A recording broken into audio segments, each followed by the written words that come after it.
Peace and welcome to the culture here on the Black Star Network. I'm your host, Farajii Muhammad. Thank you so much for tuning in and being a part of the conversation today. Folks, we got a lot to talk about. First, let's give you an update about this winter storm that has slammed the East Coast. We'll bring your thoughts and your ideas into the conversation as we talk about what's going on from Buffalo all the way down the coastline. It's crazy right now. And I hope folks are staying safe, but we'll bring you the latest. Also, let's talk about immigrants being bused to Philadelphia, as well as immigrants being bused again to Vice President Kamala Harris's home. We'll have that conversation. Plus, let's talk about the cultural implications of Kwanzaa, how the White House has acknowledged the week-long celebration. And I'm just wondering, is there any way that we can start truly living the principles of Kwanzaa? And I got to talk about how hip-hop artist Meek Mill has done something special for the holiday season. Stay with us, all of that, and of course, your thoughts and a whole lot more on today's edition of The Culture right here on the Black Star Network. Let's ready to go. I'm ready. Woo!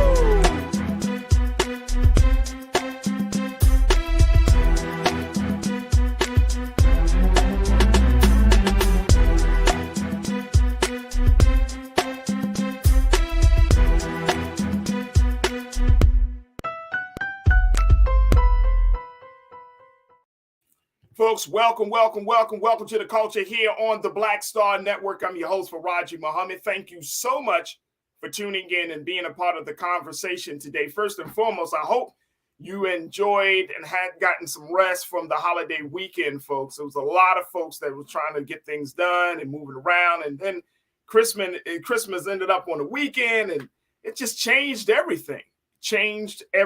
And not only did it change everything for how people moved around, it changed how people are able to travel. Now, if you have not heard, there has been a major snowstorm that had slammed the East Coast all the way from New York all the way down to the coastline, and places that you did not expect that would actually got cold, like places such as Atlanta and other spaces and other cities around the South. But the big story is that this winter storm has done a brutal beating on the coastline. Let me just bring you up to speed on this situation, and then we're going to be checking in with one of our online culture crew members, Taylor Ferguson, to get her take on it. And she's in Pennsylvania, and had to deal with everything there. But check this out, folks. That this storm, the death toll right now, according to the latest reports, we're looking at 52 people have died as a result of this winter storm that has swept across the U.S. over the weekend, with 28 deaths just in New York's Erie County. Now, Buffalo, New York was buried by up to 50.3 inches of snow, folks. I'm not even joking. 50.3 inches of snow, slammed to, of course, with fierce blizzard conditions throughout Buffalo. The Arctic blast had caused holiday travel to come to a halt. 3,000 flights have already been canceled as of today, this afternoon. So flights cannot move around the country. You're talking about Southwest, Delta, United. Flights have all been canceled at least until the end of this week, December the 31st. So for those who are traveling, who are trying to get back home, trying to prepare for the next phase of the holiday season, which is the celebration of New Year's, it has been a wreck, absolute wreck. But our hearts and prayers, first and foremost, go out to those who have lost a loved one in this winter storm. I want to bring in online culture crew member Taylor Ferguson. She's checking in from Pennsylvania, from Philadelphia. Taylor, good to see you once again.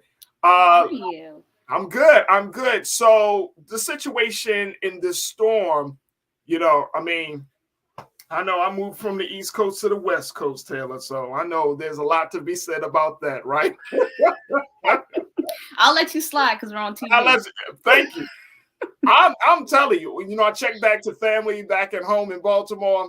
They were looking at like single digits for the weather. 7, 8, 9 degrees. Some days 12, 13, 14 degrees. I'm blown away by the massive storm. And it just feels like it doesn't matter how many times you might put out alerts and warnings. It doesn't matter how many times you try to tell people to get prepared. this thing still hits you in a way that you almost feel shocked and surprised. What's been happening in Philadelphia? So first, it was a whole bunch of rain. Like, it was like basically flooding type rain. Like, it was really, really bad. The first couple of days, it wasn't cold, but it was like cold. Like, I can't really explain it because it was like really cold, but it wasn't like extremely cold yet. Right. But then once the weekend kind of slid through, it went like the temperatures dropped drastically. Like, it went from, I think, 30 something to 12, and then overnight it was like 5. For Saturday and Sunday, it was like in the negatives. Like, it was like 4, but then it felt like -2 outside. Wow. Like, puddles would be out there, and the moment you go right back outside, it would be like a frozen sheet on top of it. Like, it was really, really cold. It didn't matter how many layers you had on, you were freezing. And it was really crazy. Like, it was unexpected, but I mean, it was really, really cold. We got a couple showers of snow. And then towards the end of it, it was like, I don't know, like the weather was on its period or something. Because one minute it was snowing, the next minute it was raining, the next minute it was sunny, next minute it was cloudy. And it was just like, okay, can you make up your mind? Yeah. This is and some people would ever go as far as to say, Taylor, that this is kind of unprecedented. I mean, I don't know if that is the case, considering that it's still winter. I mean, it is winter. This is the winter time for a lot of cities, especially on the East Coast. So I don't know if it's unprecedented, but what we see in Buffalo, I mean, you have 50 inches of snow falling in a single city during a weekend period. Now, that may be historic. I believe that and I read the reports over the weekend, it was saying that this is one of the worst snowstorms in Buffalo's history for the past 50 years. Take a look at some of these images, folks. I mean, I could not imagine. And if you are in Buffalo right now, again, my heart and prayers, but most importantly, follow the directions, folks. That this situation is not something to be played with. And I'm blown away to see 50 inches of snow falling on the ground. I would not know what to do. I don't care whether I'm in Los Angeles or Baltimore. 50 inches is 50 inches. I don't know what to do. Now most of your family are in Philadelphia, or are they like in different parts of the country? I have family here. I have family in Virginia. Okay. And I have family in Florida.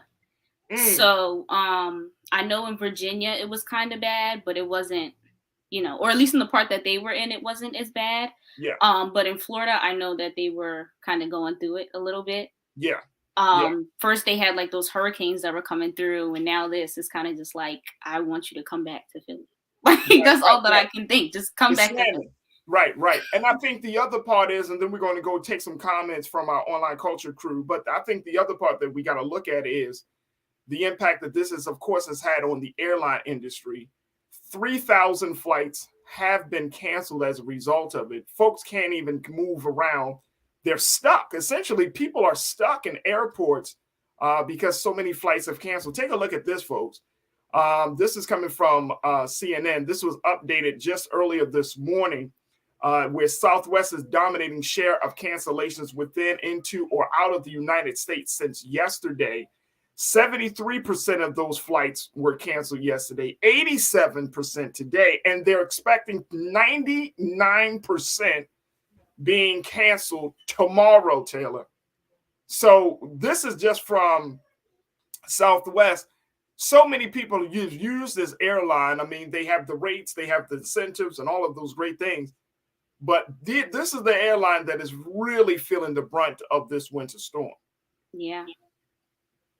I think that's crazy. Yeah, absolutely. And, I have been in situations and over the past, couple of years, traveling back and forth to California. We've had, and this was before any crazy weather, we had to we had a flight cancellation for 2 days.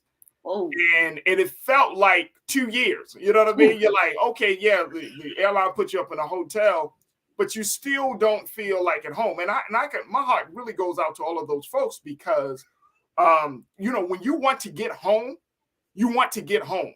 And it's just that simple. It's just that simple. Look, we got to take a quick pause. When we come forward, let's take some comments from Online Culture Crew members. Folks, y'all are checking in, sharing your thoughts, sharing your stories, and we would love to highlight what folks are saying. So stay with us. We got a lot to cover here on The Culture, right here on the Black Star Network.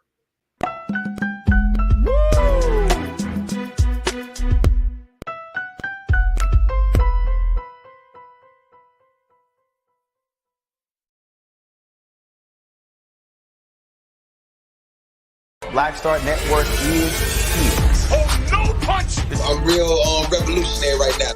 Thank you for being the voice of Black America. All momentum we have now, we have to keep this going. The video looks phenomenal. See, there's a difference between Black Star Network and Black-owned media and something like CNN. You can't be Black-owned media and be scared. It's time to be smart. Bring your eyeballs home. You dig?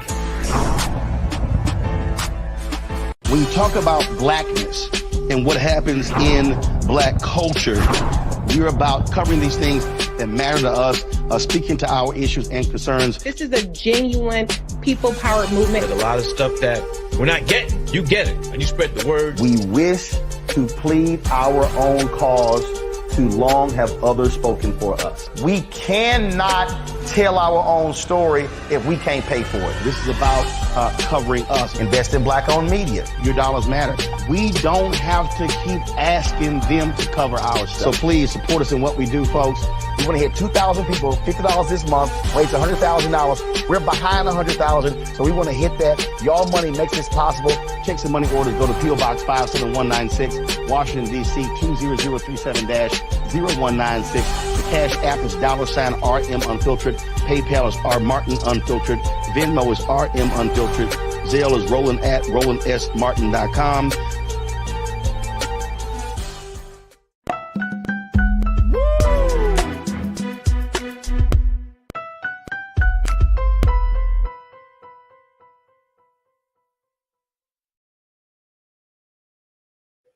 All right, folks, we've been giving you an update on this winter storm that has slammed the East Coast, where cities across the coast are still trying to figure out how to manage all of this snow, especially in the state of New York, where in Buffalo, where they have experienced 50 inches of snow over the Christmas weekend.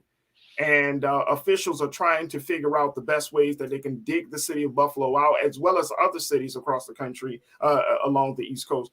And many people are just jammed up, especially in the airports. Thousands of flights have been canceled as a result of the winter storm. Now, we saw that Southwest Airlines has put out a word that's saying that some of these flight cancellations will cause people to be held up for at least 4 days. 4 days, folks. I want to bring in Online Culture Crew member Taylor Ferguson. She's an activist, and she's checking in from Philadelphia right now.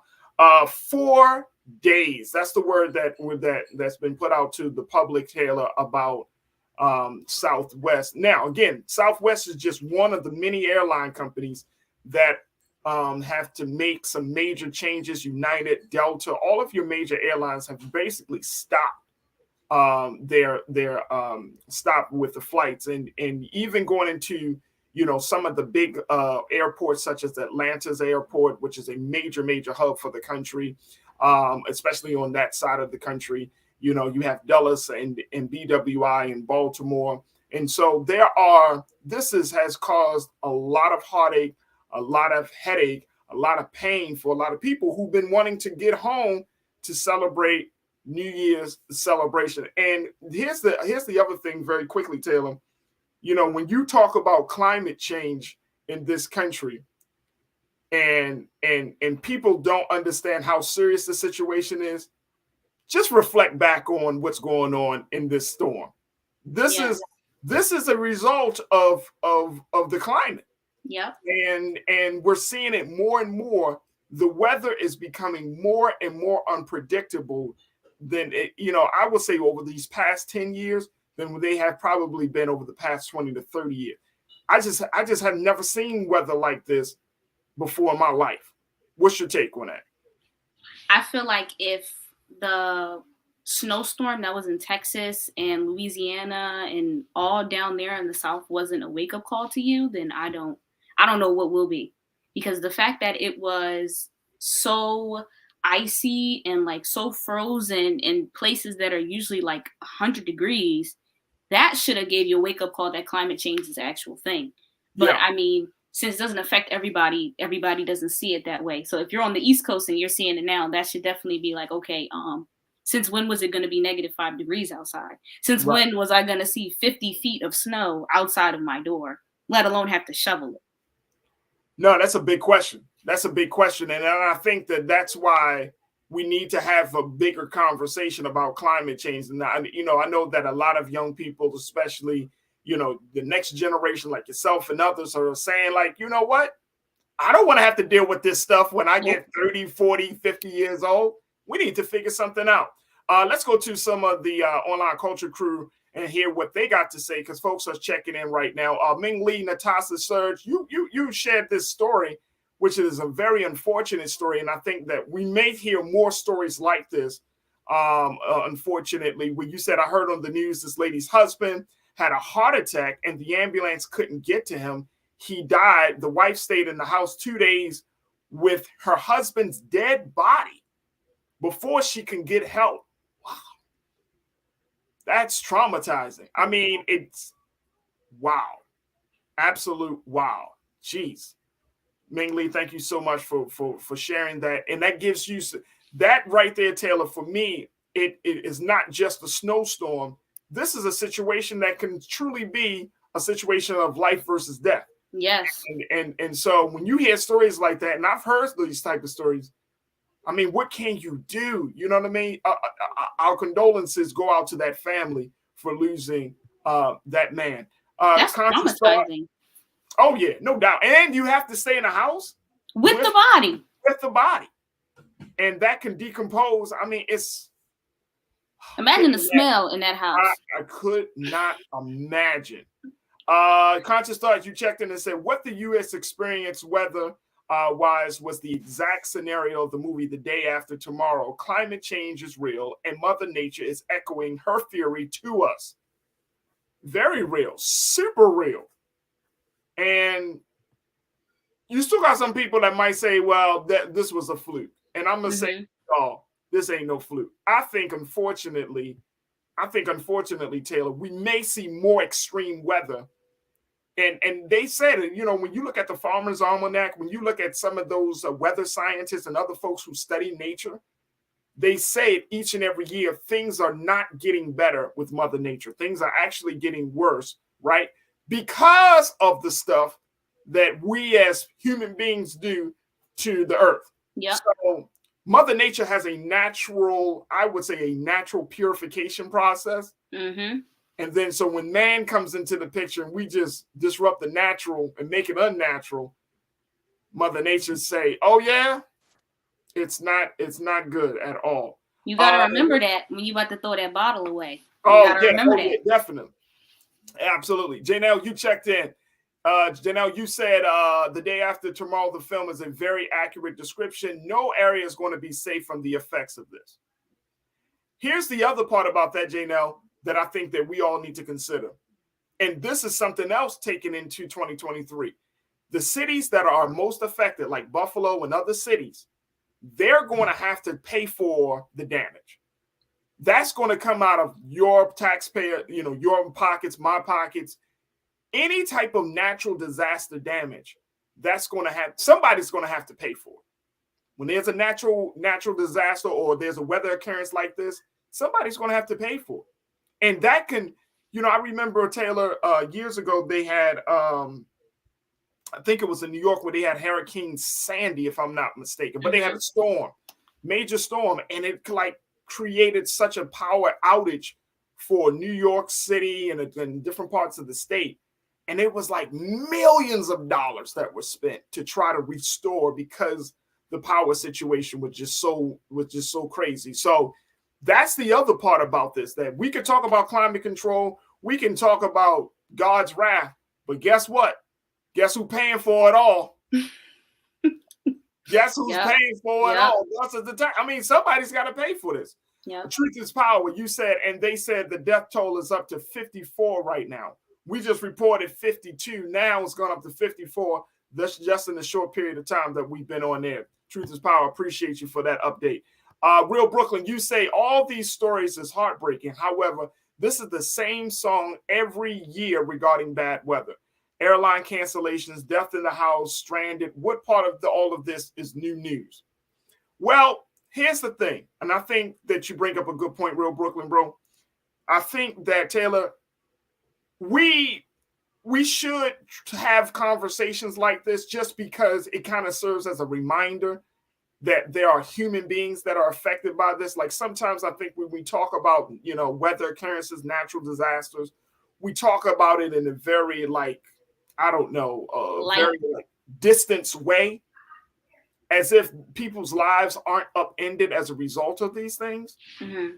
So I think that it is important that we do keep in mind that, yeah, we could talk about the inches of snow, the feet of snow. We could talk about the cost and everything. But at the end of the day, can you imagine one day you live in your life and then the next day you like, oh, okay, we got some bad weather coming.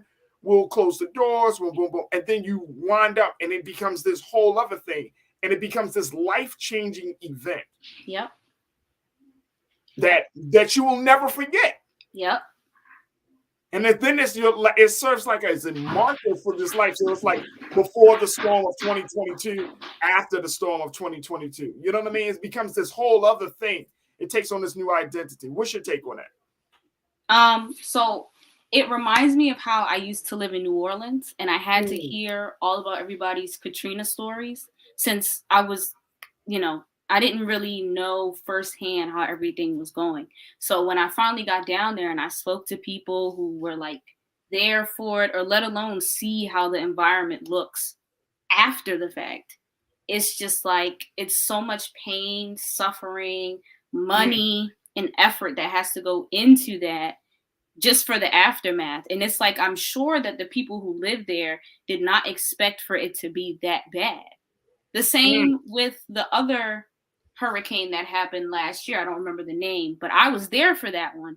And coming from the East Coast where it's not really situations like that, and then going down to South where there's things like that, I was panicking because I was just like, I just went from being in my apartment, being with my dog, chilling and, rocking out, to now I have to get all of my stuff and evacuate, make sure that I unplug my things so that, my apartment doesn't catch on fire. Like it's really a life change. It's really something that you could never expect. And it does get downplayed a lot. It definitely gets downplayed, especially if it hasn't happened to you. If you're not somebody who's been affected by things like that. Like, yes, there's things like that happen in Florida, but it's also people in Florida who haven't experienced that before. If you get what I'm saying, like they're in a part of Florida where that hasn't happened. Yeah. Yeah. So it may get downplayed, but it's definitely a serious thing. Weather is crazy. Yeah. Yeah. And it makes you feel, it's one thing to have a situation that really impacts and affects your life where you feel like you could have stopped it, right? Mm-hmm. You know what I mean? If you're the victim of a crime or something where it's a little bit more manageable and understandable, like maybe I could have intervened, maybe I could have did something different. It's another thing that when you have a situation like this and you literally are helpless, you don't there's nothing that you can do. There's not enough boards that you can put on the windows. There isn't enough coverage for your body. There isn't enough. There's literally nothing that you can do. You are only hoping and praying that you're going to get through this moment. Yep. Right? Because nothing that's going to be done. There's no power much greater than stopping snow from falling. As technologically advanced as we are as a country, we haven't stopped the snow from falling, the sun from shining, and from rain from drizzling. From falling, yeah. Right. We haven't done nothing. So you really are helpless, and it's a very, very interesting place to be as a human being, thinking that you got control. And then in moments like this, you don't have control. And then when you lose a loved one, it takes that lack of helplessness, that helplessness to a whole different space, to a whole different level. So it is absolutely interesting to see how this thing plays out. But again, our hearts and prayers go out to those who have unfortunately lost their lives in the storms, and to the families who've had to deal with this. Not only are they trying to dig themselves out, but now they got to grieve about the loved one. And it's a lot to carry, especially into the new year. So our hearts and prayers are about this. And folks, we'll certainly keep you posted about any new changes and developments. We got to take a quick pause. When we come forward, I want to talk about this issue of busing immigrants. Over the weekend, once again, Vice President Kamala Harris was targeted with immigrants being bused to her home. Philadelphia, they've done the same thing. We're going to check in with Taylor about that. So we got a lot to talk about with that. And plus, I'm going to talk about Kwanzaa and so much more. So stay with us. It's The Culture here on the Black Star Network.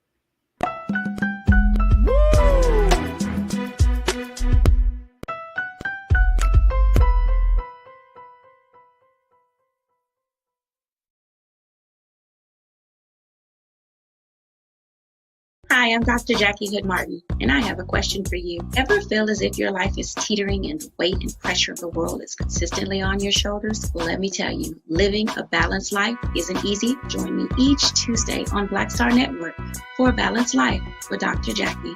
We'll laugh together, cry together, pull ourselves together, and cheer each other on. So join me for new shows each Tuesday on Black Star Network, A Balanced Life with Dr. Jackie.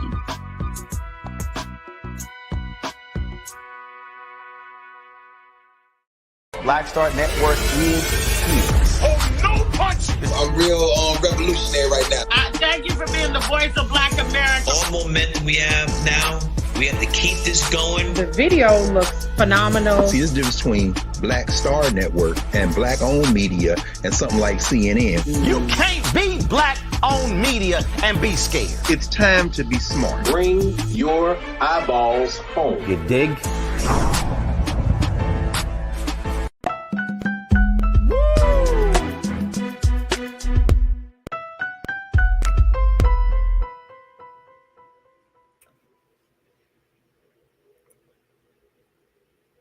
All right, folks, I want to switch gears from talking about the weather to talking about political stunts, or maybe it's good policy. We don't know. But the issue is that as we have been reporting and talking about over these past few months of this year, one of the big political conversations has been what to do with immigrants coming to the country. And we have known, we know that in certain states like Texas and Florida, those governors there have made an effort to take people who have migrated across the water into the country and use them as a political prop to send them to places that they don't know where they're going, and to make a political statement in the process. We saw this was happening with Governor Greg Abbott of Texas. We saw this was happening with Republican Governor Ron DeSantis of Florida, and it continues to happen. Well, over the weekend, folks, it looks like this continues to be a political trend, as once again, Vice President Kamala Harris was greeted with a number of immigrants that was bused to her home this Christmas. And many people are wondering, well, what's the end goal here? What statement is going to be made here? Now, not only did that happen to the vice president, but we also are seeing cities such as Philadelphia and other cities that are saying, well, maybe we need to figure out a way to place these asylum seekers. So now Philadelphia welcomes more asylum seekers from Texas. Here to give us some insight on the politics and the behind the scenes conversation about this crazy way of dealing with immigration in this country.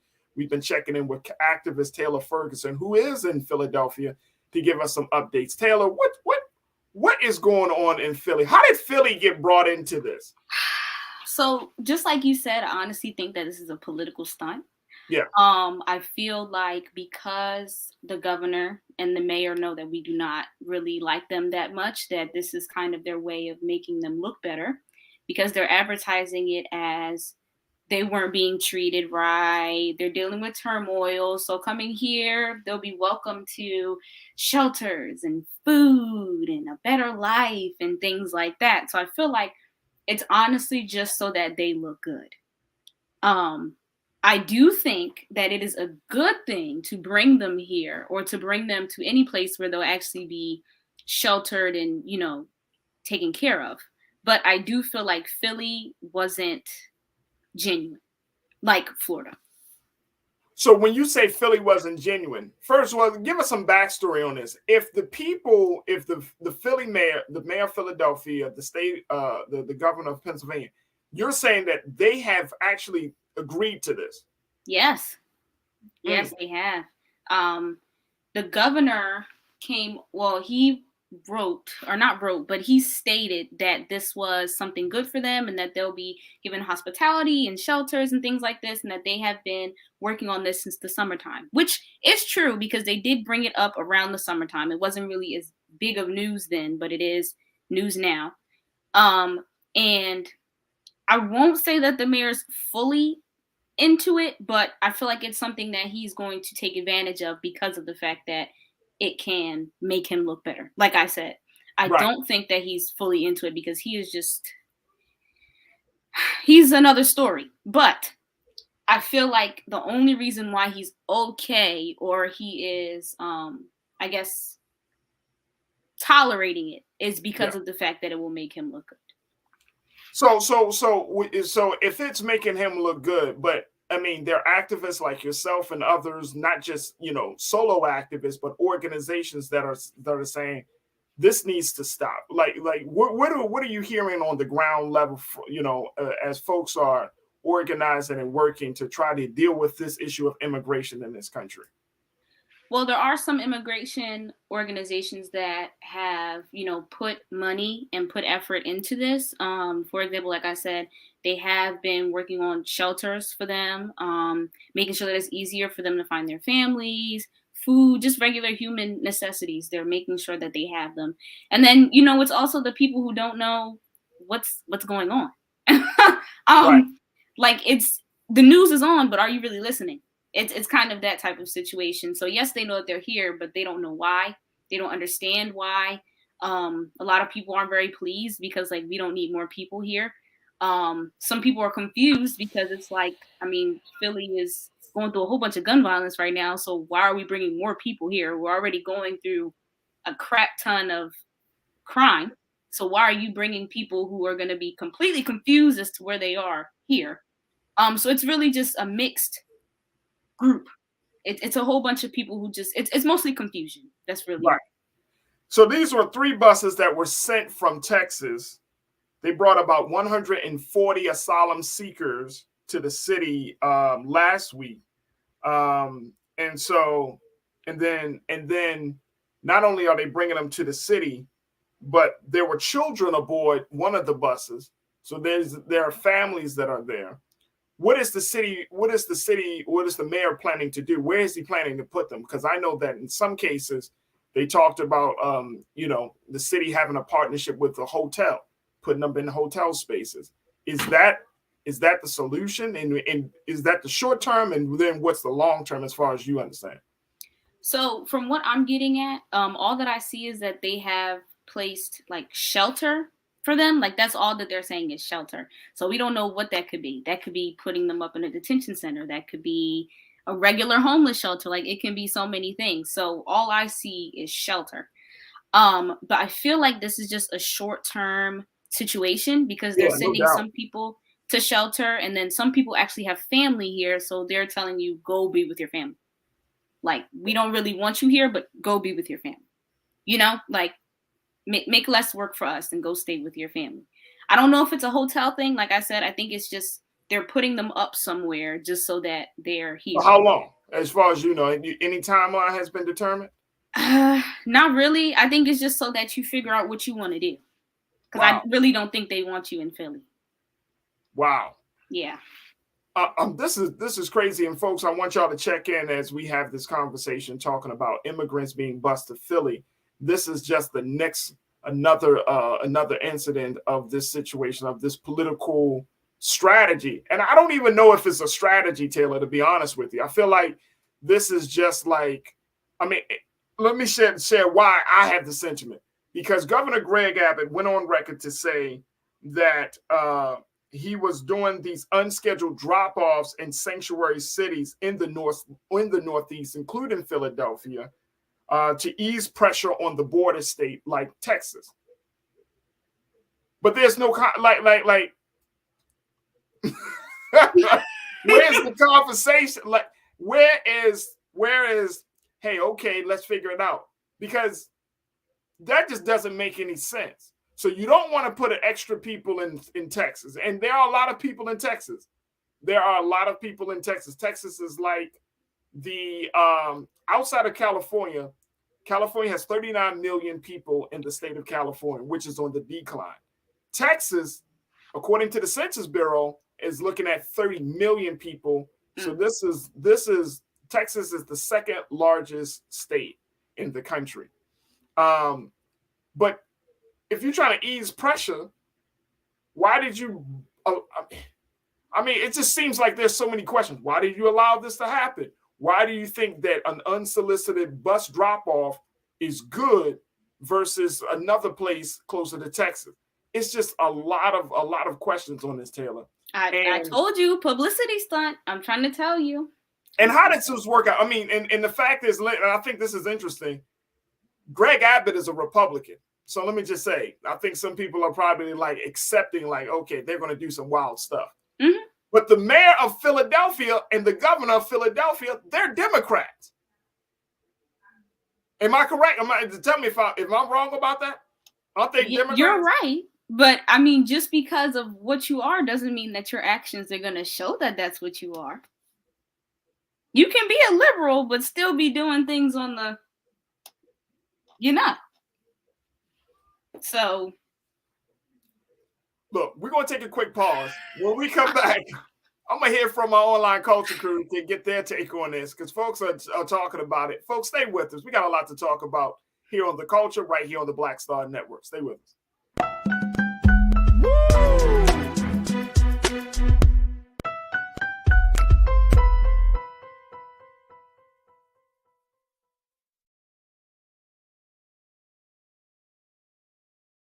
Hatred on the streets, a horrific scene, a white nationalist rally that descended into deadly violence. White people are losing their damn minds. As an angry pro-Trump mob storms the U.S. Capitol, we've seen We're about to see the rise of what I call white minority resistance. We have seen white folks in this country who simply cannot tolerate black folks voting. I think what we're seeing is the inevitable result of violent denial. This is part of American history. Every time that people of color have made progress, whether real or symbolic, there has been what Carol Anderson at Emory University calls white rage as a backlash. This is the rise of the Proud Boys and the Boogaloo Boys. America, there's going to be more of this. Here's all the Proud Boys, guys. This country is getting increasingly racist in its behaviors and its attitudes because of the fear of white people. The fear that they're taking our jobs, they're taking our resources, they're taking our women. This is white fear.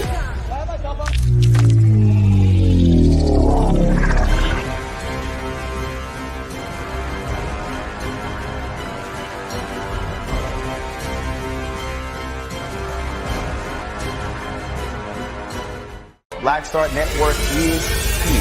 Oh, no punch! I'm real revolutionary right now. Thank you for being the voice of Black America. All momentum we have now, we have to keep this going. The video looks phenomenal. See, this difference between Black Star Network and black-owned media and something like CNN. You can't be black-owned media and be scared. It's time to be smart. Bring your eyeballs home. You dig?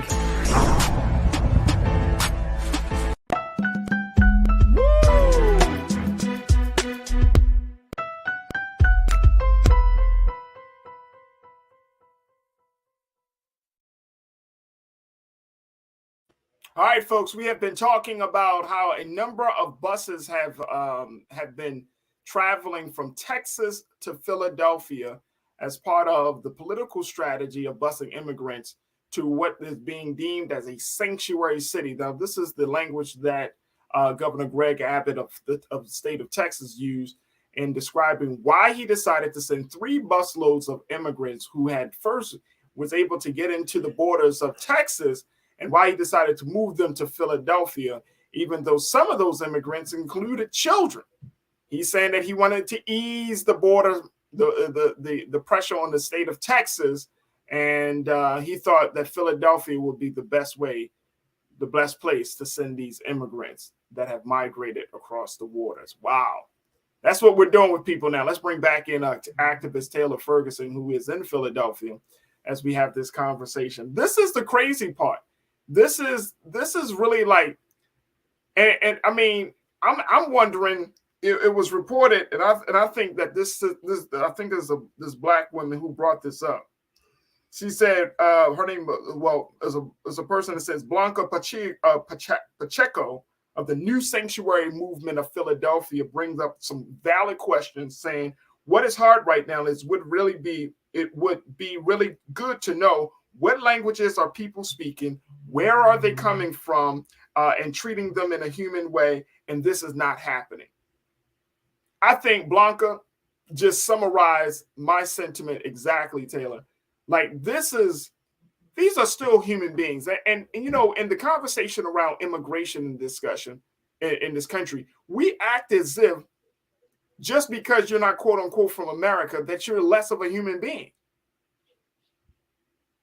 And here in Los Angeles, you can't roll like that. You know, you cities across this country are becoming more and more diverse with so many different people, right? Especially some of these big cities. Mm-hmm. And so you can't move throughout the city and act as if, oh, you're from, you know, El Salvador, you're less of a human being. Oh, you're from Guatemala, you're less of a human being. Oh, you're from the Caribbean, you're less of a human being. Oh, you're from Europe, you're less.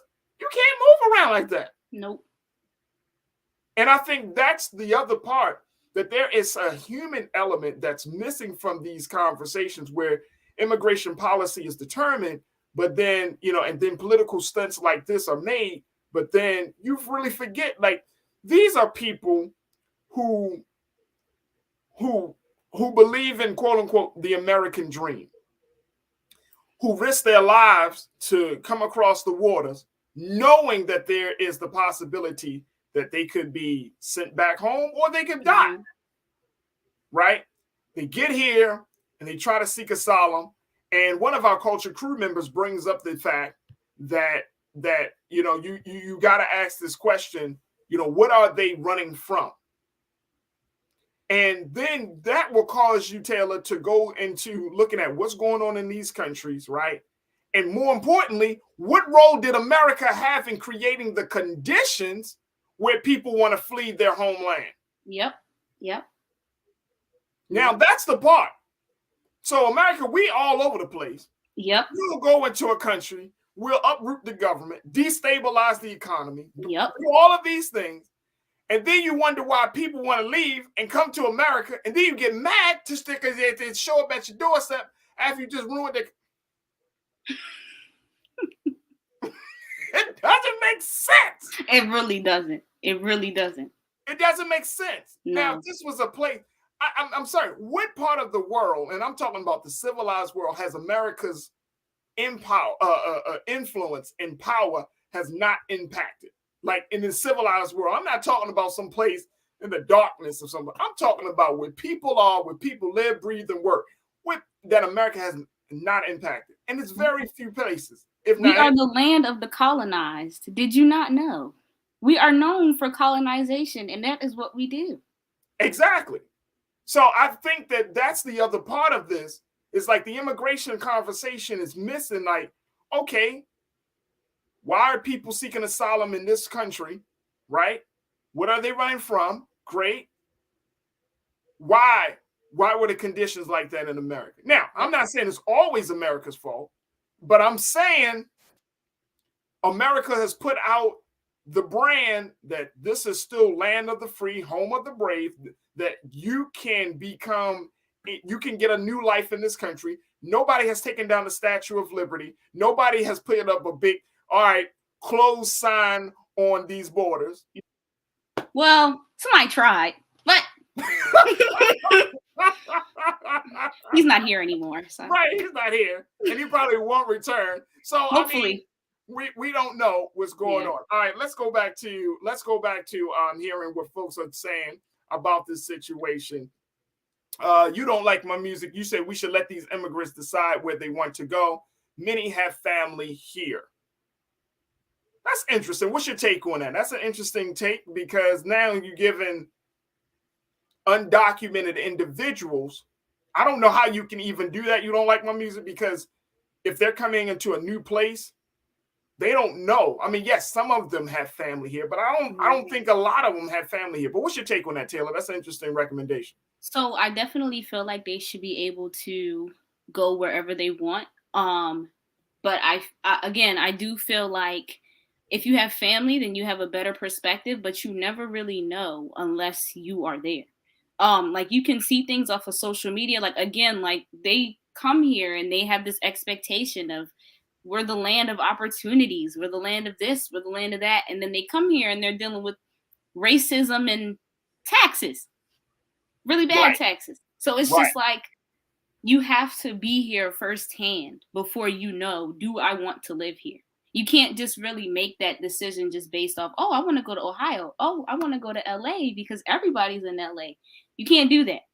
So I feel like they should be able to have the opportunity to do so. But I feel like if they are going to do that, they need to have some type of insight, come visit, something like that, and then be able to decide. I don't think we should decide for them. That's 100%. So if it's an unsolicited situation like what we're saying with this busing issue, right? I don't know whether the UN needs to step in or Homeland Security. Like, I don't know like how America would deal with this, because it's coming. Of course, we know California, Texas, border states, Florida. I don't know if there's like and I'm just using this term very loosely, folks, but like a welcome committee. There is no welcome committee. There is no immigration committee. You have ICE. And I don't know if that's not very welcoming. I mean, ICE is not that welcoming if you're an immigrant, right?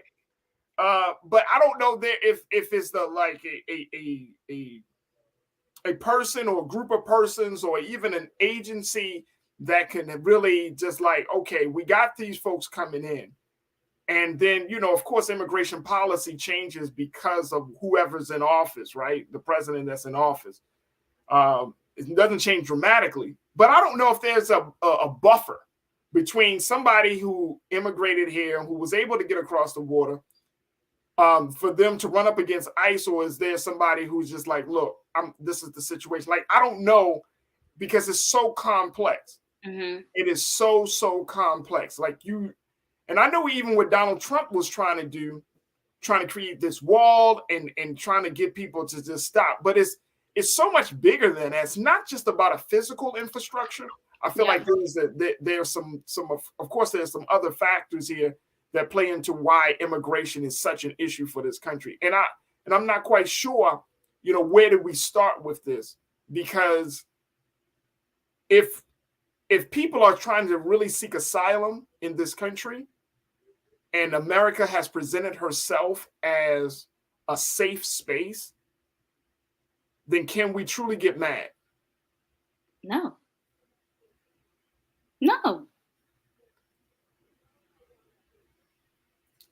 That's the part about it. Like, can we truly get mad? All right, let's go back to our online culture crew. What is this? Zelensky is a clown? I think that's the name. You said you also can't take on more than what you can currently take care of. How many homeless Americans in this country already? Facts. Look, I'm living in a city where they have over 40,000 people that are homeless. And I'm not talking about single folks. I'm talking about families. I'm talking about mothers and children. I'm talking about dads. I'm 40,000 people that are homeless. So yeah. Like that's the big part about this. And so I think that is going to be the other part about it, because real quick, Taylor, the long-term implications of bringing people in, like a city like Philadelphia, you're going to have to house them. You're going to have to find them education. You're going to have to feed them. You're going to have to essentially take care of them for the next 5 to 10 years. They may be able to add to the economy of the city. They may be able to add to the workforce, but you have to deal with it right then. You can't start shipping. If we have major cities, the mayors and governors start shipping people out of the country, that's going to create a whole nother problem. So did Philly give any indication on how they're going to deal with this? Like I said, they said that organizations have put forth some food and shelter and water. Like, that's pretty much all that we've heard, is that they have things that are there for them when they get here, but it doesn't say for how long are they going to be here. So we might not even have enough for them prepared. So I honestly, we don't know. Damn. Yeah. Damn. Look, well, we're going to have to keep our eyes on the situation because it is very fascinating. And I'm wondering, just out of curiosity, we got about 10 seconds. How are Black folks feeling about this situation, considering our history, and our current place in this country? Have you been able to talk to some Black folks about this? Like I said, it's just a whole bunch of confusion. Some people really are just like, oh, okay. Or some of them are just like, well, what does that mean? Yeah. So it's nobody really knows what's going on. We're just told these things at the last minute, or when they say something about it, we get little to no information on it. Yeah, that is going to be interesting to see how this thing plays out. Yep. Look, we got to take another quick pause. When we come forward, we're going to switch gears. Let's talk about Kwanzaa and how we can live the principles of the week-long celebration. We're going to check in with my big brother, Dr. Omakongo, and we got Taylor, and of course, we got you. So stay with us. That conversation is up next here on The Culture, right here on the Black Star Network.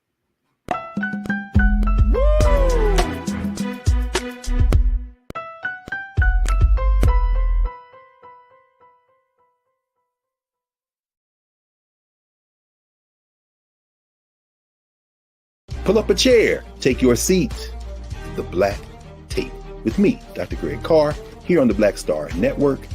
Every week, we'll take a deeper dive into the world we're living in. Join the conversation only on the Black Star Network. Black Star Network is here. Oh, no punch! I'm real revolutionary right now. Thank you for being the voice of Black America. All momentum we have now, we have to keep this going. The video looks phenomenal. See, there's a difference between Black Star Network and Black-owned media and something like CNN. You can't be Black-owned media and be scared. It's time to be smart. Bring your eyeballs home. You dig?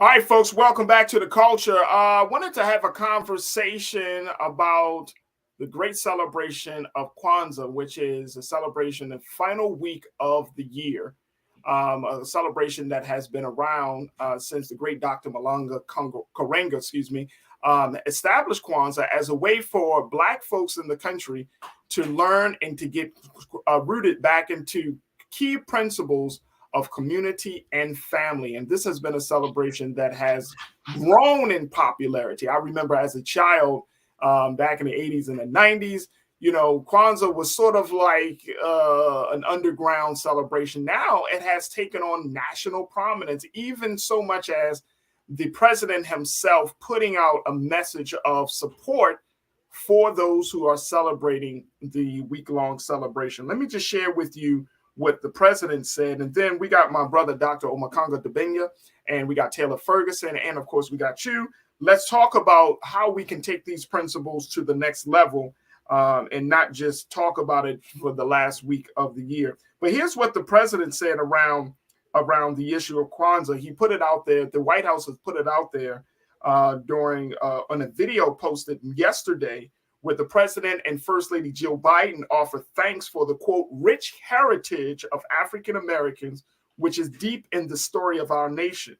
They stated that in 2023, it is our hope that we'll all remember the wisdom of the 7 principles of Kwanzaa, especially the values of unity and faith, as we work to make the promise of our nation real in the lives of every American.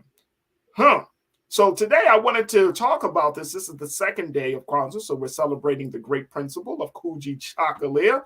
And I wanted to bring in my brother, Dr. Omakongo Dibenge from American University. And of course, we still have Taylor Ferguson to be a part of this conversation. But brother Omakongo, good to see you again once again. So how are you this afternoon? Oh, it's good to see you, man. Long time, man. It's great to be here. Absolutely. It has been a minute. I always enjoy our conversations.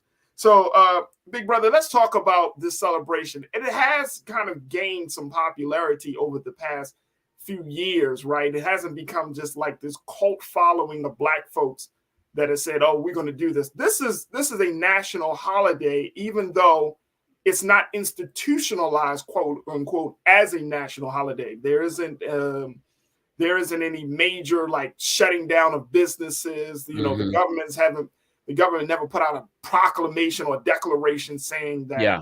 But it is recognized as this. First and foremost, is that a good place to be? Or should we be happy that it has somewhat of a national prominence to it? It's like a double-edged sword. You know what I'm saying? It's like when I watched the statement by, the president as well as the vice president, yes, people can feel like there's a superficial nature to it, but at the end of the day, the quest for Black people in America has been a quest for recognition.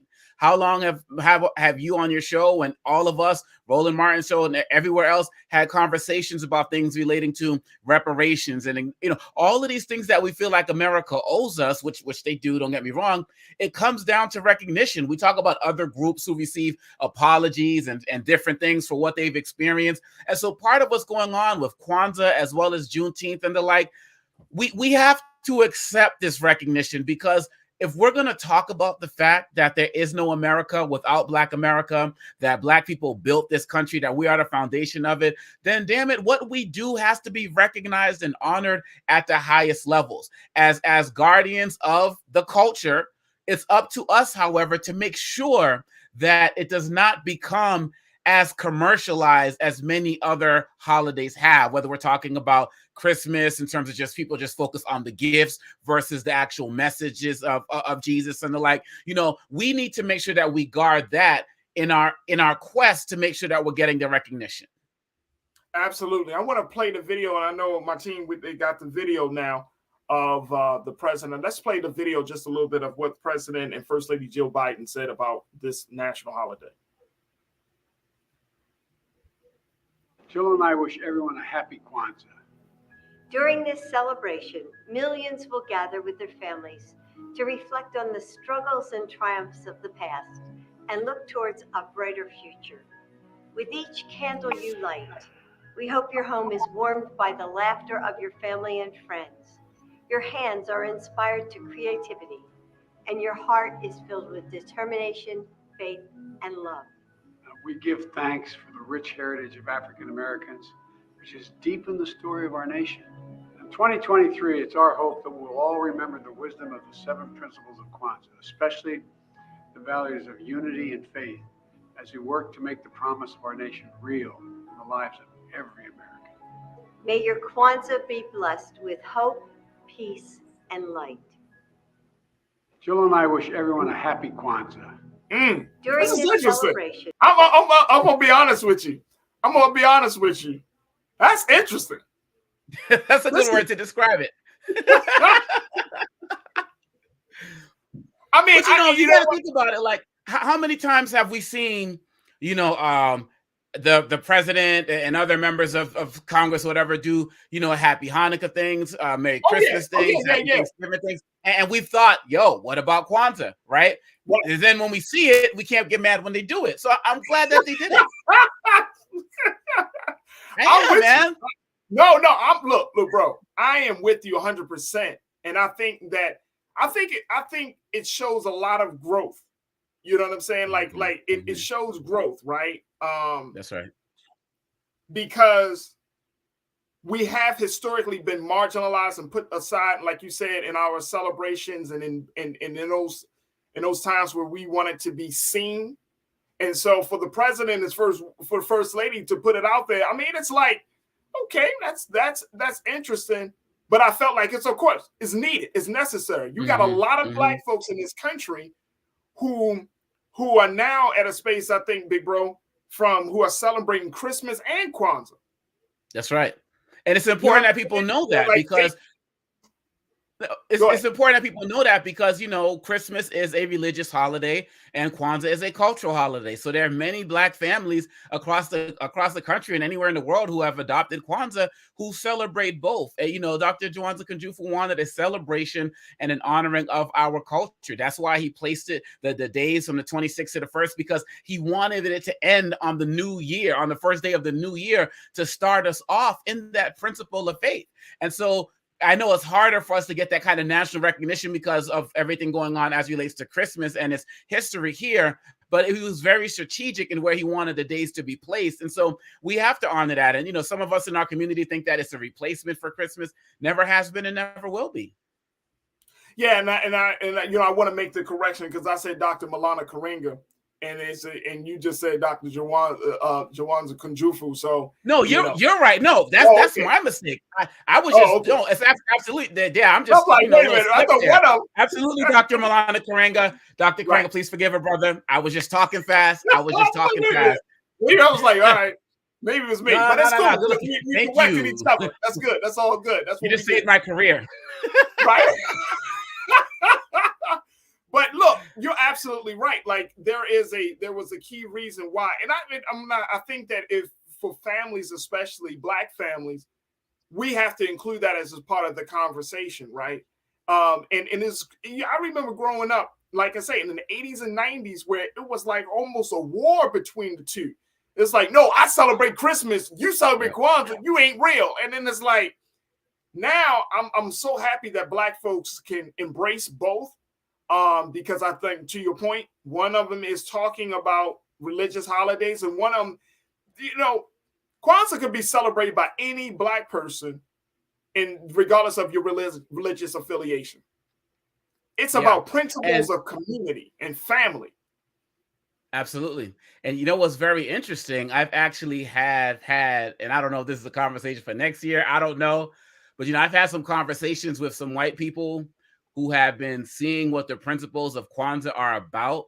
And they're so frustrated with how commercialized things like, you know, Christmas and other holidays, Easter and other holidays have become. And they're looking at the ideas that are stressed. She's like, they're talking to me about like, I need to practice these in my own family and my own community. And that's how black culture has been, you know, for forever. We create something and then other people start to see its value. And that's why I say we have to continue to be guardians of the culture. Because you are right. When people talk about, oh, Christmas versus Kwanzaa, and that also had to deal with a lot of black identity when we're going from, you know, Negro and color to Afro-American and African-American, people saying, I ain't African, I ain't Afro-American, I'm black, this. So we've always had these identity struggles. And I think at the end of the day, Dr. Karenga wanted us to understand that we have more things in common than we do that separate us. So let's come together and recognize those things first, and then move on with our foundation. That's, you know, the mat, the makeka that people put on the Kwanzaa display, like I have downstairs, you know, that's the foundation of everything that we build on for those who are into the, you know, who know about the Kwanzaa displays. And so all of us have that foundation and we just need to celebrate it. And there's nothing wrong with people who choose to do both. Absolutely, absolutely. I know we got to take a quick pause. When we come forward, I want to bring Taylor back into the conversation, Dr. Omakongo, and I want to talk about how do we make these principles real. And I'm saying, like, today we're celebrating self-determination, Kujichagulia, but I'm talking about for black families in this country at this time in 2022, how do we live these principles and make them real? I want to have that conversation up next. So folks, stay with us. We're continuing the discussion on the other side. You're tuned into The Culture here on the Black Star Network.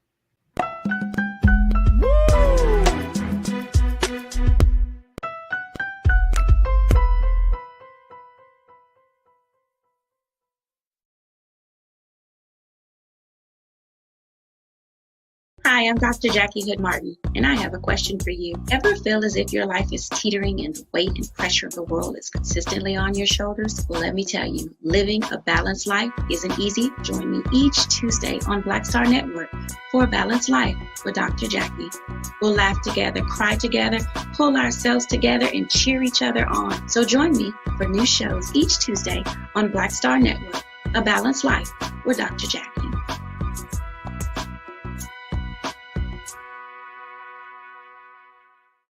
Black Star Network is here. Oh, no punch! I'm real revolutionary right now. Thank you for being the voice of Black America. All momentum we have now, we have to keep this going. The video looks phenomenal. See, there's a difference between Black Star Network and black-owned media and something like CNN. You can't be black-owned media and be scared. It's time to be smart. Bring your eyeballs home. You dig?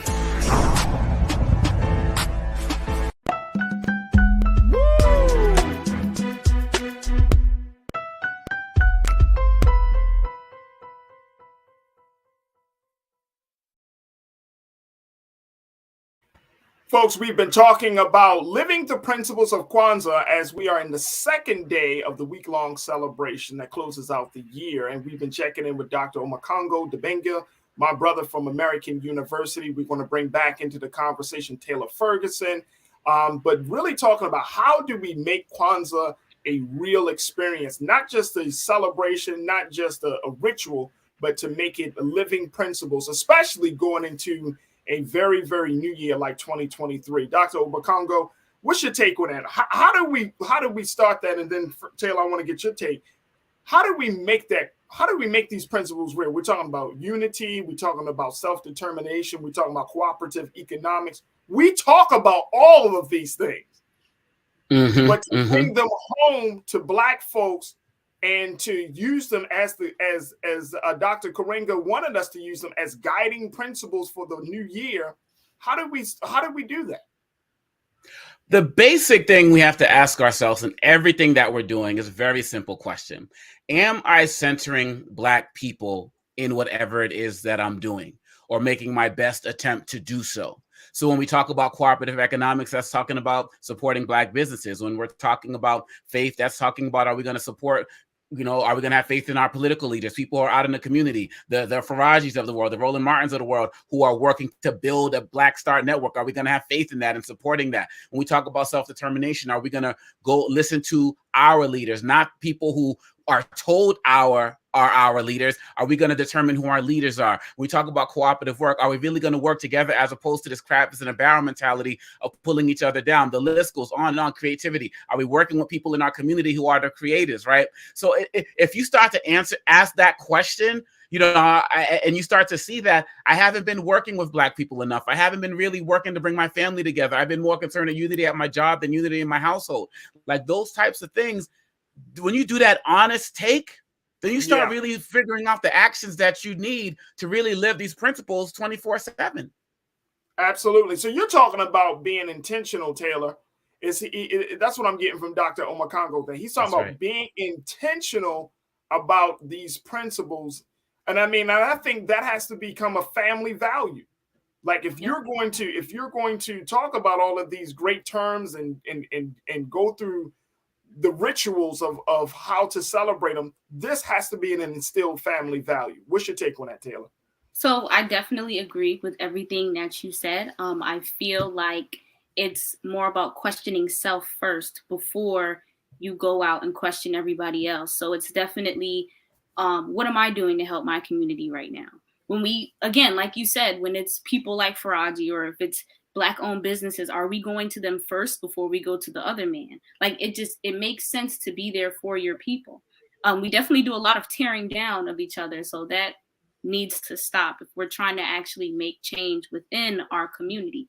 Yeah. And we need to, I don't want to say cancel, but when it comes to the people who are within us that do things that reflect badly on us, we need to really have a deep conversation with them. We need to stop giving them yes men and actually tell them, yo, like, chill out. Right. And I definitely feel if like they don't chill out, they get canceled. I'm with you, Taylor. But cancel doesn't even work. That's the part. That's the part that gets me. The canceling doesn't even work because yes, you may be canceled, but I mean, is your music still playing on the radio? Aren't people still supporting you? So there is that cancel effect, but the cancel effect isn't really effective. And yes. Let me, and that opens up the conversation, Taylor and Dr. McCongo. When we talk about, some of our high-profile celebrities that are in our community, should we impose that? Look, y'all have to do not just more social responsibility, but I'm saying like taking these principles to the next level. Because I haven't, and y'all correct me if I'm wrong, I haven't seen one black celebrity say "Happy Kwanzaa, everybody." No, I haven't seen much, and we have to hold people accountable. And I think Taylor and I are saying the same thing. I think what I've taken from what she was saying is that some of these guys get to such a high profile that even if we aren't rolling with them anymore, they're not part of our community anymore. They're just black people, right? And so they become kind of uncancelable in our community because they're part of a different community. But I still feel at the end of the day, it's important for us, celebrity or not, people in our community, people in our church, whoever we're talking about, to hold people accountable to the best of our ability, because there is such a thing still as credibility that matters to us in our community. When I think about people like Kanye, sure, there are a lot of people who are still embracing him right now. I cannot, and I feel like, more people need to stand up. I mean, this is a guy who said he wants his kids celebrating Hanukkah instead of Kwanzaa so they can get that money. So it's anti-Semitic and anti-black, right? And so really at the end of the day, we have to do a better job of calling people out. But sometimes people go so far that they're so far removed from our culture because they got sources and respect from other people. But hey, respect from us still matters. Absolutely. My sister Corinna checked in and she said we need to learn and understand our history to value a cultural celebration like Kwanzaa, right? Yeah. That's right. This is also the time of year where children in particularly are out of school. What does that look like, Doc? When we're talking about, having those, I started having a conversation with my son about it last night, talking to him, yesterday and early in the day, and just talking to him about the idea of Umoja, which means unity, the first day. But what does that look like? Because people are still wrapped up. I mean, it's like Christmas, and then your mind is going like, okay, yeah, this Kwanzaa, but then I'm getting ready for New Year's. Yeah. You know what I'm saying? So when does that level of education come, or does it need to happen way before December? Well, I think definitely we can look at doing work way before December because, like we said, it has to be year-round, so the education has to be year-round. But when it comes to Kwanzaa time, in all of our communities across the country, Dr. Karenga was very specific about this being non-commercial. So even when he talks about the Zawadis, which is the exchange of gifts, he's talking about gifts that are handmade or have that type of original type of thought to it. So a lot of the events that are happening in our communities relating to Kwanzaa, the overwhelming majority of them are going to be free. So, my dad and a brother named Siddiqui Cambone in Boston, they started the Kwanzaa ceremonies that have been taking place in Boston for decades. And you can go out and take your kids to them. You can also, if you're at home and don't have the ability to go out, there are activities that you can do online in terms of learning about Kwanzaa. There are people out there who are putting out that information. And there's a lot of animated works out there now that talk about Kwanzaa. So depending on the age of the child, you can do that as well. And of course, you could always buy books that you bring into the house, My First Kwanzaa, these types of things, and make those the bedtime stories as well. Again, these are all things that can happen year round. But if we want to get it serious about Kwanzaa now, those are some of the things that we can do. And some of these events that are free in the community are also streamed virtually. Yeah, that's a great point. That's a great point. And I think the other part of it is like this is the time to have those conversations, Taylor, right? Like if you don't know your history, and this is Taylor, Doc, let me just tell y'all, I've been doing black media for a long time. And black folks act like if you in front, and I tell people, I might be in front of the camera, but I don't know all black history. Do you know how much history we have in this country? Like people be like, "Hey, Farajii, you didn't know this happened back in 19? Right. And you're like, brother, I don't know it all. I mean, I appreciate it. I read a lot. I really do. But at the end of the day, there's so much to cover because of our 450 plus years that we've been here in this country. Like, I think we should give each other grace if we just don't know. Absolutely. And I don't know, Doc, I want to get your take, and Taylor, I want to get your take. Like, how do we make sure that we temper the expectations? Because some black folks will say, man, black people need to know all this history. And it's like, that's all well and good, but I've always been the one that's like, yo, is knowing this history, is it usable? Is it going to take you to the next level, or you just want to fill your head with a bunch of facts and sound very big and important? Like, I don't know, because that's always been a challenge for me in those historical conversations, brother. Yeah, absolutely. When we talk about, Ujima, when we talk about collective work and responsibility, we got to work on building collective knowledge.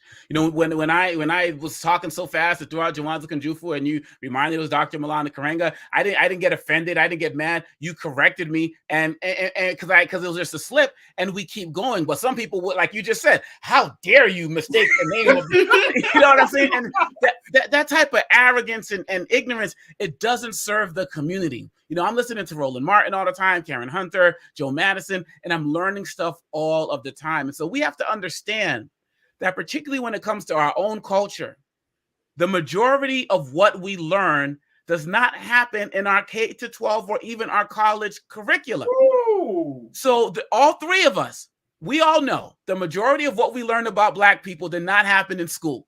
So depending on where, a lot of us in my generation, we learn more Black history from hip hop. So right. So we have to understand that everybody's in a different space, and I got most of my history from my parents. But if other people's parents can't do that, but they're in the library, or someone else just happens to work in a bookstore and came across different books, or ran into Dr. Jawanza Kunjufu, doing his work on, countering the conspiracy to destroy Black boys, and that's their entree, or Ibram Kendi, or or Hannah Nicole Jones. We have to take each other where we are, so we can build a community together. All of this pointing fingers and shaming people for what they don't know, other folks are just laughing at us with that. We got to stop it. That's not the spirit of Kwanzaa. Yep. Hey, Taylor, what's your take on that? Like, and I mean, as a young Black woman, you're learning, you're involved in the struggle in a lot of ways, but, understanding that this thing called life and learning is a process. It's a journey. It's not just a destination. Yep. What I've learned is that almost every moment is a teachable moment. Mm-hmm. So even if somebody doesn't really know, or even when it's times that I don't know, I'll be like, okay, can you teach me? Right. I would rather know than to look not ignorant, because there's nothing wrong with ignorance. Well, anyway, it's better to want to learn about it than to just be like, okay, well, you don't know. Well, you need to know, or blah, blah, blah, or you need to look it up, or you need to do this. Just teach me.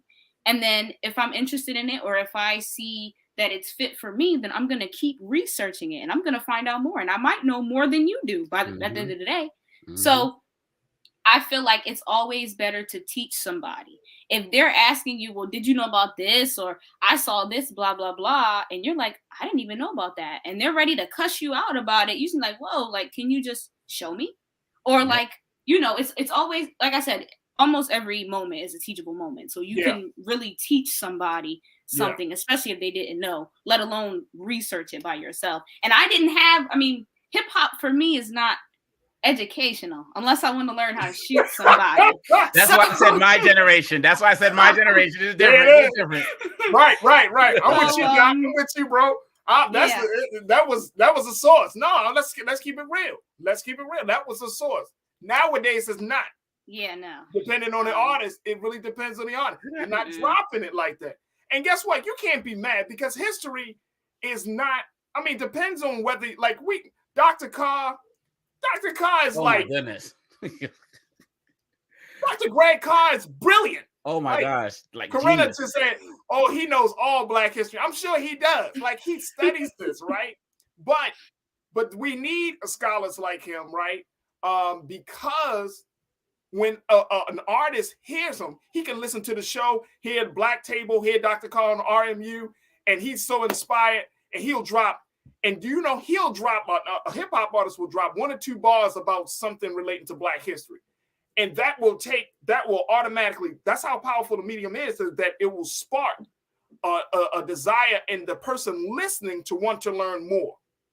Yeah, that's how powerful hip hop music is when it's used in a very, I would say, in a more progressive and a much more, better form than to weaponize violence. It's we can't get mad at the music. A lot of people got conscious through Public Enemy, KRS-One. A lot of people got conscious through Eric B and Rakim. A lot of people got conscious through a lot of different artists, and that's okay. I never understood why people get mad at how you got conscious. The fact that you are conscious or not conscious should be the conversation, not how you got conscious through music. Yeah, I got conscious through music. That's why I ain't hit you in your mouth. But when you mentioned Dr. Carr, one of the things that also is important to understand is that the elders have to make sure that they're reaching down. I mean, Dr. Carr was doing stuff with interviewing Tupac on stage, back in the day. He was always invested in young people. I mean, he's at Howard, invested in young people. When I listen again, Dr. Madison or Roland Martin with, all of his interns and things, right? So, the elders, when our elders are gone, that library is closed, right? So when I listen to, Dr. Joe Madison, I'm hearing Dick Gregory because Dick Gregory is one of his biggest mentors. He knew Dick Gregory since Joe Madison was 16. So I'm hearing the knowledge get passed down. When I'm on Roland Martin's show or watching Roland Martin's show and all the stuff he's seen, he's passing knowledge down to people. So the elders, and I'm not saying Roland Martin's an elder. I'm sure he probably would reject that, but I'm saying, but they have to make sure that they are doing, those who are older are making sure that they're grabbing the young people, young, however you define it, 15 or 40, and making sure that they're doing the work to pass that knowledge down, because we're losing so many of our elders, popular and not so popular in our communities, who have all of this institutional knowledge about things. And if we don't get it from them, many of, like you said, we're not, Taylor said it, we're not getting it in the music anymore. And we already know, depending on the state we live in, we're not getting it taught in our schools. We never really were. But now it's even worse, in terms of the bands that are happening in school. So all we have is the culture.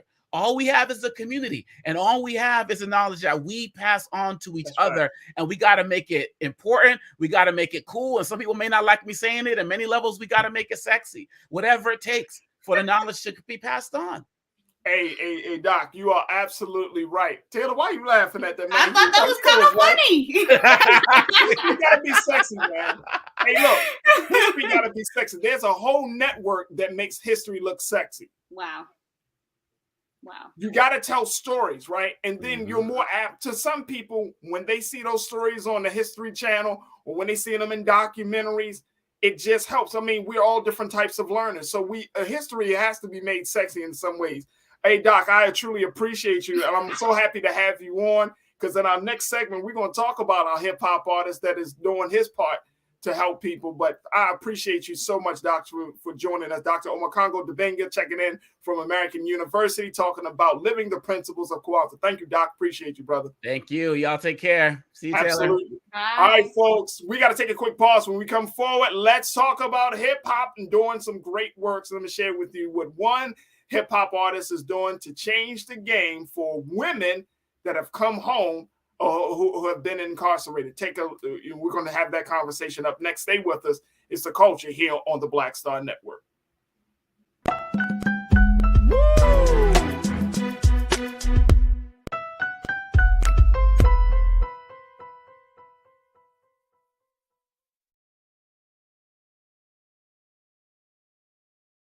When you talk about blackness and what happens in black culture, we're about covering these things that matter to us, speaking to our issues and concerns. This is a genuine people-powered movement. There's a lot of stuff that we're not getting. You get it, and you spread the word. We wish to plead our own cause.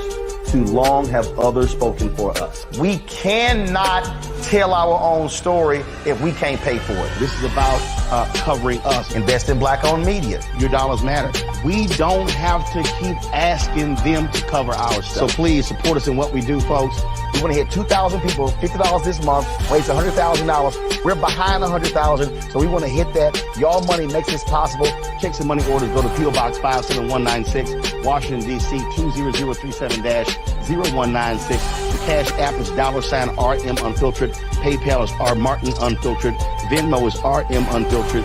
Zelle is Roland@RolandSMartin.com. Black Star Network is here. Oh, no punch! I'm real revolutionary right now. Thank you for being the voice of Black America. All momentum we have now, we have to keep this going. The video looks phenomenal. See, there's a difference between Black Star Network and Black-owned media and something like CNN. You can't be Black-owned media and be scared. It's time to be smart. Bring your eyeballs home. You dig? Hatred on the streets, a horrific scene, a white nationalist rally that descended into deadly violence. White people are losing their damn minds.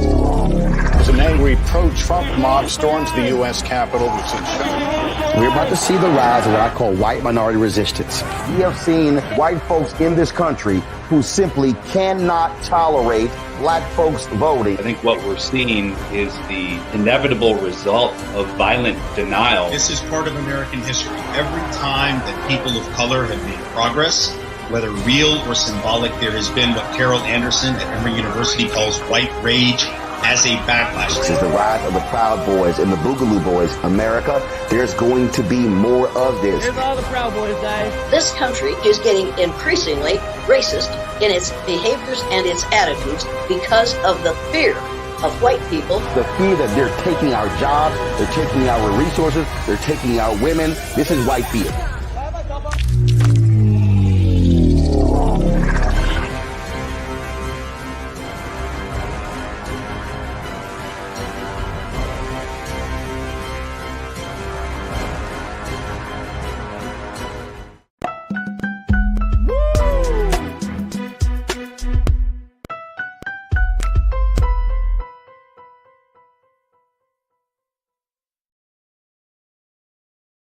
All right, folks, welcome back. Wanted to have a conversation as we just talked about the importance of living the principles of Kwanzaa and the impact that music plays in folks understanding their history.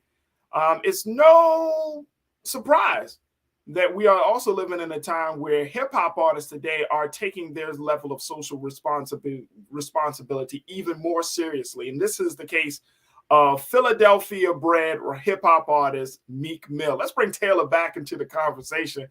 And she's from Philly, and I know she appreciates this conversation. Taylor, Meek Mill.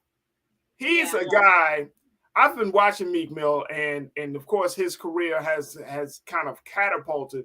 And I've seen his career catapult within the past 4 years. He has really grown in his space and more level, and I would say more importantly in his consciousness.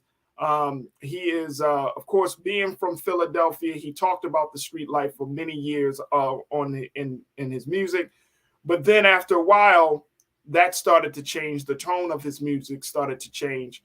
He then got more into looking into the criminal justice system because he was, for 11 to 12 years, he was going in and out of the court systems for a number of charges. And one of the last big cases was back in 2019, where he was in prison for a little bit, where another hip hop artist, Jay-Z, came to his defense to help get him out.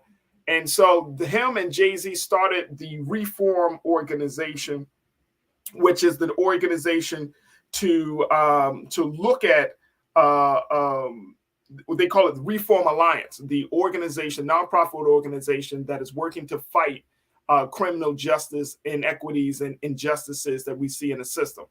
He has now announced that he has officially paid for the bail for 20 women so they could spend the holidays at home.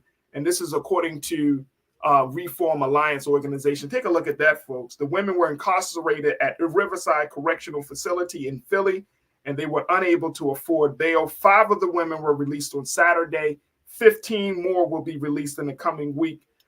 Each woman will also receive a gift card to purchase groceries or gifts for the holiday. And Meek said that his donation was informed by his own personal experience with the criminal justice system. He said, quote, "It was devastating for me to be away from my son during the holidays when I was incarcerated. So I understand what these women and their families are going through." What Meek Mill paying a bail for 20 women? All right, Taylor, what's your take on this? Now, I'm not the biggest Meek Mill fan, which is surprising, but Okay. I can say that I do respect this and that I really appreciate it. I think that it's a great thing that he did. I feel as if he did it for genuine reasons. I love that he went out of his way to do that, because I'm sure that, you know, right now, especially in Philly, the kids definitely need their moms, or just families in general, especially because of the crime that's going on right now. So to have them home for the holidays is definitely a great thing. Giving them money for groceries, though, now Right. that's all some you good had to do. stuff. That's great stuff. That's some And so, rich you know stuff. what? Meek Mill, I mean, of course, he's still an influential powerhouse in the hip hop game. But I'm seeing a change, and I know a lot of folks don't see this, Taylor. I know a lot of folks don't see that these artists today. I'm thinking of not DaBaby, Lil Baby. Okay. He was just awarded.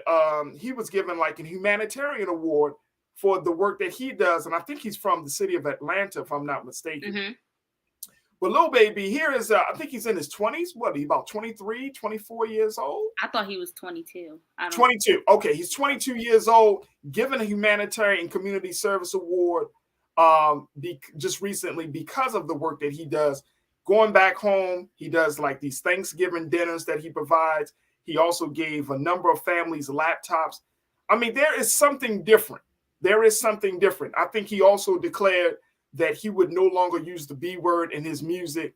And so I'm bringing him, but I'm bringing him into the conversation because there is a growing trend. And I want people to just understand that a lot of these hip hop artists, these are young guys who are growing into men while on the mic. You know what I mean? And now they're starting to see some things. And I think we do have to give these artists some level of grace, because we were listening to their music at a time where they probably didn't know themselves. They didn't have a knowledge of who they were. They were not highly informed about social issues. And now as they grow up, they're in a much better space. I'm thinking about Nas as well, one of my favorite artists. He dropped King Disease 3. And, you know, he's putting out different content. These guys, Jay-Z and others, these guys are growing up and maturing. And I think that the conversation about the impact of hip hop needs to change a little bit because these guys are growing and what's going on in the world around them. Meek Mill of course, he had firsthand experience with the criminal justice system. He talks about this stuff in his music. He talks about the impact of, being away from his son and all of these things. Like, they're starting to think critically, and I don't think we give them enough credit for trying to do something different. Yep, I agree. I feel like it's some artists out there that actually are taking their experiences and they're flipping them and turning them into great things. Like Meek Mill was definitely a troublesome child, in and out all the time. And so the fact that he's able to flip his experience and try to help people who are going through somewhat of the same situation is great. Same thing with Lil Baby. I remember when he first was trying to come out, like he was like about to join a gang and was about to do this and was about to do that, but he like flipped it. And now he's, using his money to give back to his community and to not be a part of that life and show people that there's other things other than that life. And I think that that's great. I think that's excellent, especially since, it's a lot of rappers that are doing the complete opposite. They're bringing what they're used to back into the world instead of, having what they're used to and then changing it into something better. So I think that's a great thing. I love that for both of them. I think so too. And let's keep it real, Taylor. There are forces in the industry and outside of the industry that do not want us to highlight some of the good that hip hop artists are doing, which is why I think this is part of why we created this culture, the culture as a platform, because I grew up, I'm a child of hip hop music. I grew up listening to all types of hip hop music, but at the end of the day, these are still young men. And even now we got like Little Sister with Glorilla, and you got others little young women that are coming into the space, right? Mm-hmm. And we gotta, and I feel like we're so hard on them at times, right? Yeah. And you gotta remember, You got to, and I always tell people, what were you thinking at 18, 19, 21 years old? Now, multiply that by getting millions of dollars, getting a lot of fame, right? You saying all types of madness on a track, right? Yep. So with that, it's like we gotta give because these are, in some cases, these are still babies, these are still young people in a lot of ways. Gotta give them grace. Yeah.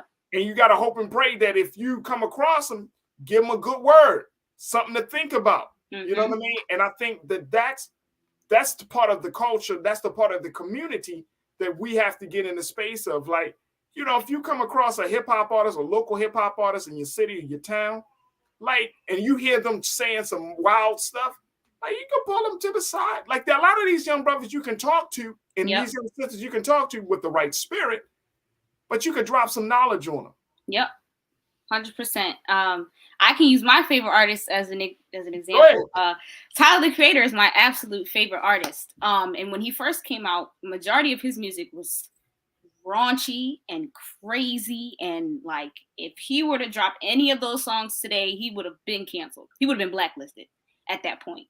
But something in him changed when he grew up that had him realize, like, this is not the life for me. Yeah, I was a teenager. Yeah, I was acting crazy, but now I'm ready to actually put something into my music and let people feel things. Yeah. Like, I feel like I wouldn't be who I am today if it wasn't for the music of both sides of him. Yeah. Like, yes, he was weird at one point. He's still weird now, but now that he's grown and he's become somebody who is, you know, giving back or just being himself, but doing things with, you know, his experiences and the things that he's dealt with in life. It's just like, it's great. Like, it's really good. It's great when they do stuff like that. I love it. Absolutely. Oh, absolutely. Absolutely. Look, we got to take a quick pause. When we come back, I got something for Trends Posting Doing the Most. We're going to check in with our final conversation with Taylor and a whole lot more. So stay with us. It's The Culture here on the Black Star Network.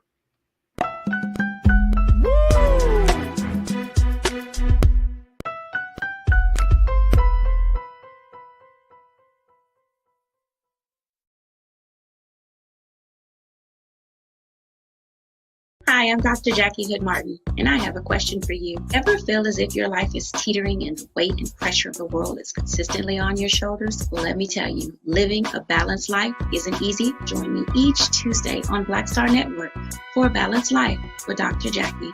We'll laugh together, cry together, pull ourselves together, and cheer each other on. So join me for new shows each Tuesday on Black Star Network, A Balanced Life with Dr. Jackie.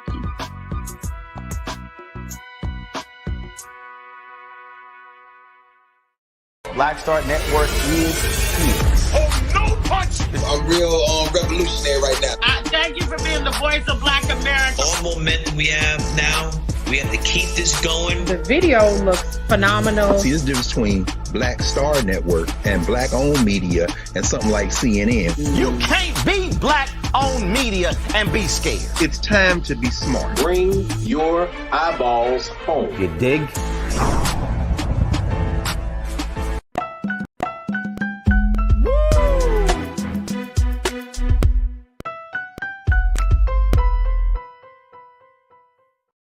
All right, folks, for our final segment today, I wanted to check in with you and let you know what was trending for Trends Posting Doing the Most. And here's a little interesting fact. Let's bring Taylor Ferguson back into the conversation. There we go, Taylor. Congress is doing something real special for the family of Emmett Till and his mother. They have posthumously awarded Emmett Till and his mother, Mamie Till Mobley, the Congressional Gold Medal, folks. How about that?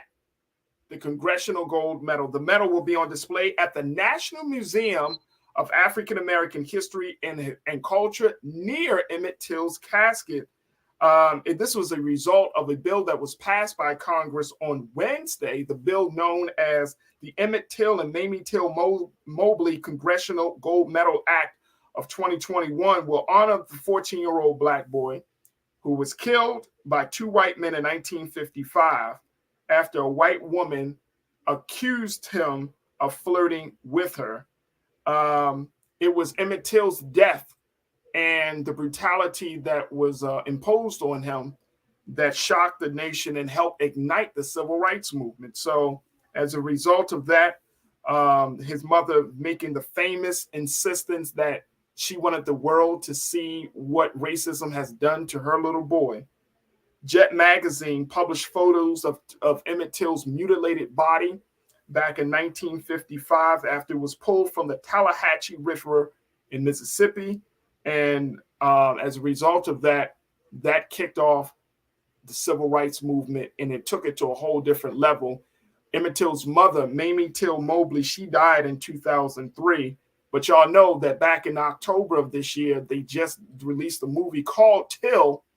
The movie didn't do big numbers, but it was really the story of Mamie Till Mobley and the passion and the pain and the story that she had around making sure that her son gets some level of justice.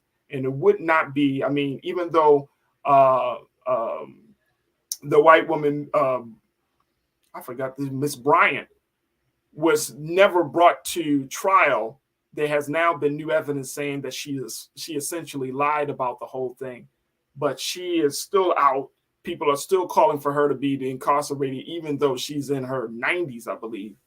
And so this continues to be an ongoing saga in that respect. But Congress said that this family deserves this great gold medal of honor. Taylor, what's your take on that? This is pretty interesting. I feel like a medal is not enough. I feel like a medal means nothing until, what's her name, Bryant, gets locked up. I feel like there's no justice. Just because they're getting a medal. And I understand that the movie didn't do good numbers because at the end of the day, we're kind of tired of seeing movies of our trauma. So, I mean, I'm not going to sit and pay my money to relive something that happened and caused so many problems for somebody in my community and have their family, and let alone I wouldn't want people to have to go through the same thing over again just because somebody decided, you know what, we don't have a movie idea, so let's just rebring some Black trauma into this. Like, I don't approve. So that medal means nothing. That movie means nothing to me until that lady is served her justice. And yes, she's old, but were they saying that when Bill Cosby got locked up? Well, yeah. But I feel like they definitely said it when Bill Cosby got locked up. Yeah. But Carolyn Bryant, and I appreciate my culture crew. Carolyn Bryant is a white woman who never saw a day in prison. She never saw a day in prison. She never was brought in. They never really questioned her. And as a result of that, Emmett Till died, but history was made. But you know, this is what America does. I mean, part of me is like, I think we already have a great respect for the life of Emmett Till. I think we already had a great respect for his mother. So I'm not surprised by this, congressional medal. I think that this situation should open the conversation about bringing people to trial after a long period of time. Like, shouldn't be any statute of limitation, especially on this. This is the trial that redefined and has shaped America. And to Miss Mammy's credit, it is the trial that has really saw. I mean, we've seen scenes of brutality. We've seen Black men and women being lynched. Mm-hmm. When you see a 14-year-old boy that was beaten as badly as Emmett Till was beaten, that picture never leaves your mind. Yep. And so, America still has a lot of, what's the word I'm looking for, Taylor? Like, a lot of apologies to make. Oh, yes, a whole bunch. You know what I'm saying, around racism in this country. So I just think that, it depends. And then unfortunately it comes down to who's in office that depends on how it's going to play out. So that's the big part. It's like, you might get a Biden who does these things, and then the next president, they may not. The next congressional members, they may not. Yeah. So it's always up and down when it comes to Black folks' pain and struggle when it comes to this in relationship to our government. I feel like you can't count Joe Biden though, because you have to remember at one point Joe Biden was also racist. So I mean, can you really count Joe Biden? I mean, I don't know if you can count. I don't know. I think you know what? When I look at President Joe Biden, I see a man that was taught one way, believed one way, and then he had to be shown a different way. Okay. Now, was he racist? I can't say. Like we can go back and forth. We don't have enough time on the show today to talk about that. But you know, it takes some time. It's going to take some time. White people and racism is going to take some time to be eradicated. Mm-hmm. They have to come to that point to say enough is enough. Black people can't do that. Yep. That's what I believe. Yep. We can march, we can petition, we can beg and plead, we can vote and do all of that. But when it comes to racism, white people have to say, you know what? Enough is enough. Yep. Because they're the ones that have benefited the most. They're the ones that wield the power, and they are the ones who are also the perpetrators. Mm-hmm. So they have to make the change. Got to start from the source. Taylor Ferguson, thank you so much for being on the show. Always a pleasure to reconnect with you. Thank you so much. Great job in talking to you. And we look forward to reconnecting with you very soon, Taylor. Thank you. Thank you. Absolutely. Thank you for being so good for the culture. We truly appreciate you. Of course, you too. Appreciate you. All right, folks. That's going to do it for us. I thank each and every one of you for joining us for the conversation today. Make sure y'all go to our website at blackstarnetwork.com. and do your due diligence, show your support, continue to show your support for Black Star Network financially, continue to show your support for us as we share information and all of the latest news and content that we have streaming on the platform. So again, go to blackstarnetwork.com. Also, make sure you follow us on all social media platforms at Black Star Network on Twitter, IG, and Facebook. And while you're on social media, make sure you follow yours truly, Farajii Muhammad. That's me, folks. Make sure you follow me on IG at The Real Farajii, and I'm also on Twitter at Farajii as well. Stay tuned. Up next is Roland Martin Unfiltered at 6 p.m. streaming live. As always, never be afraid to challenge what's wrong, stand for what's right while being yourself in the process, God willing. We look forward to talking to you tomorrow for another exciting edition of The Culture right here on the Black Star Network. Peace.